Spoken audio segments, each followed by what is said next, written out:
Assalamualaikum warahmatullahi wabarakatuh.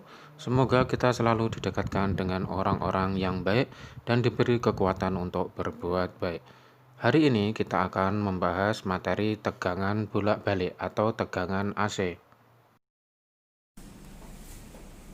Rangkaian listrik bolak-balik. Listrik dibedakan menjadi dua macam, yaitu AC atau biasa disebut dengan alternating current,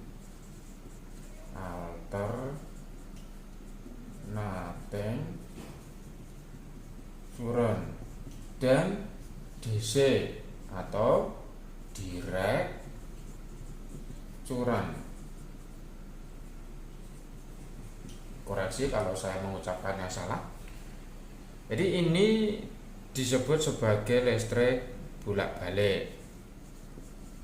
Kemudian ini disebut sebagai listrik arus searah. Sekarang kita bahas adalah listrik yang AC ini atau listrik arus bolak-balik. Kalau kita membahas rangkaian listrik, sebenarnya komponen listrik itu hanya ada 3 macam yang kita bahas dalam hukum ohm, yaitu tegangan atau beda potensial, kemudian kuat arus, dan yang ketiga adalah hambatan. Ya sudah, hanya 3 ini saja. Jadi listrik itu bolak-balik hanya VIR atau hukum ohm, V sama dengan I kali R saja. Tegangan, kuat arus, dan hambatan. Ini yang dimaksud dengan rangkaian listriknya. Sekarang yang dimaksud bolak-balik yang bagaimana? Kita lihat dari grafik berikut atau kita lanjut ke bagian berikut. Kalau kita melihat tegangan dulu yang pertama ini, kalau kita tegangan di rumah, misalnya PLN, itu kita sambungkan dengan alat CRO atau osiloskop, nanti akan membentuk kurva seperti ini. Nah, ini.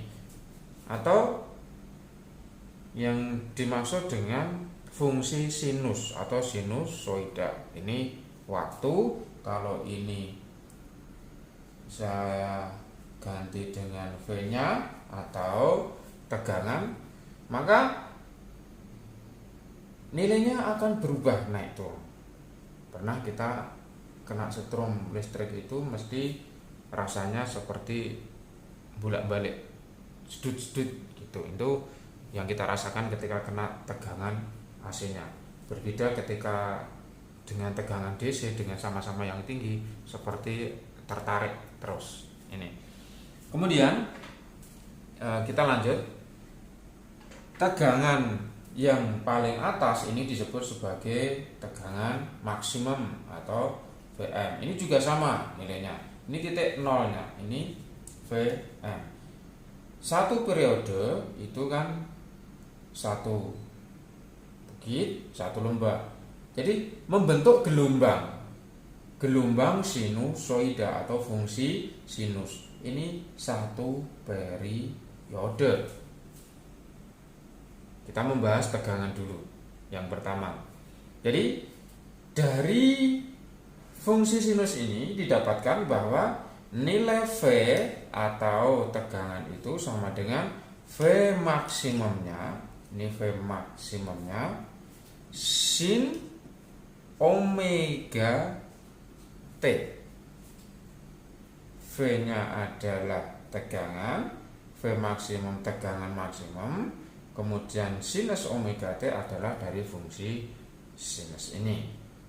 Sekarang kita juga mengenal yang disebut dengan istilah tegangan rata-rata atau VPP, tegangan peak to peak. Itu maksudnya apa?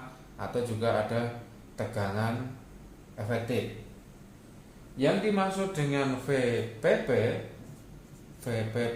ini adalah tegangan dari V puncak ke puncak atau peak to peak. Puncaknya mana? Oh, puncaknya berada di sini. Kemudian ke puncak lagi, maka ada dua puncak. Kalau ada dua puncak berarti di sini puncak satu, puncak dua berikutnya. Hanya letaknya memang berada di bawah saja. Maka ada berapa VM ini? Oh, ada 2 VM, maka VPB atau peak fault, peak to peak, tegangan puncak ke puncak itu ada 2 VM. Sekarang tegangan rata-ratanya atau VR atau biasa juga disebut dengan RMS, root mean square. Apa itu? Tegangan rata-rata. Kalau kita masukkan ini, kita masukkan dalam integral dengan memasukkan satu periode, karena nilai sinus itu maka nanti dapat sama dengan 0.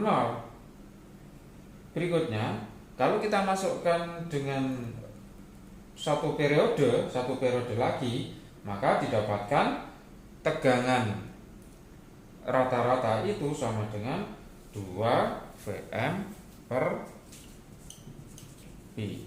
Ini 2 VM per P. Ini adalah tegangan rata-ratanya. Sekarang siapa V efektifnya? Tegangan efektif adalah tegangan yang terukur oleh alat ukur. Kalau kita ini membahas tentang listrik AC, berarti alat untuk mengukur tegangan AC. Berapa besarnya tegangan efektif tersebut? Yaitu V efektif itu sama dengan akar dari V maksimum kuadrat per 2 atau VM per akar 2. VM per akar 2. Ini. Jadi rangkaian listrik bolak-balik nanti kita hanya akan membahas siapa V-nya, siapa I-nya, siapa R-nya. R-nya yang berubah-ubah. Jadi kita pahami dulu bahwa V maksimumnya itu berada di puncak ini, nilainya V itu sama dengan V max sin omega T. Ini V rata-rata, ini V efektif. Ini terukur oleh alat. Kemudian nilai maksimumnya adalah nilai yang maksimum, nilai tertinggi. Kemudian rata-ratanya dari 2 V max per B. Ini didapatkan nanti dari integral 0 sampai T V maksimum sin omega T. Untuk tegangan maksimum kita cukupkan sekian dulu. Kita bahas nanti di lain kesempatan untuk I dan kemudian R-nya siapa. Semoga bermanfaat. Terima kasih. Assalamualaikum warahmatullahi wabarakatuh.